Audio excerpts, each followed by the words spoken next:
Kidnap ಆಗಿದೆ ಅಂತ ಪೋಷಕರನ್ನೇ ಯಾಮಾರಿಸಿದ ಯುವಕ ಅಂಧರಾಗಿರುವಂತಹ ಘಟನೆ ನಡೆದಿದೆ.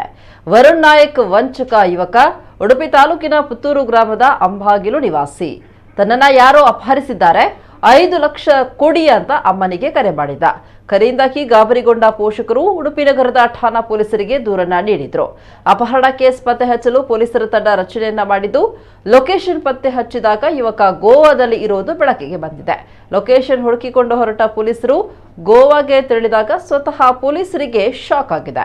ತನ್ನನ್ನ ಅಪಹರಿಸಿದ್ದಾರೆ ಎಂದ ಯುವಕ ಸ್ನೇಹಿತರೊಂದಿಗೆ ಮೋಜು ಮಸ್ತಿಯಲ್ಲಿ ನಿರತನಾಗಿದ್ದು, ಗೋವಾದ ಕ್ಯಾಸಿನೋದಲ್ಲಿ ಆಟವಾಡ್ತಾ ಇದ್ದ. ತನಿಖೆಯಲ್ಲಿ ಪೋಷಕರಲ್ಲಿದ್ದ ಹಣ ದೋಚಲು ಸಂಚು ಮಾಡಿದ್ದಾಗಿ ಯುವಕ ಒಪ್ಪಿಕೊಂಡಿದ್ದು, ಪೋಷಕರ ಹಣ ಎಗರಿಸುವ ಉದ್ದೇಶ ಹಾಗೂ ಪೊಲೀಸರ ಸಮಯ ವ್ಯರ್ಥ ಮಾಡಿದ ಹಿನ್ನೆಲೆ ಯುವಕನ ವಿರುದ್ಧ ಕೇಸ್ ಹಾಕಲಾಗಿದೆ.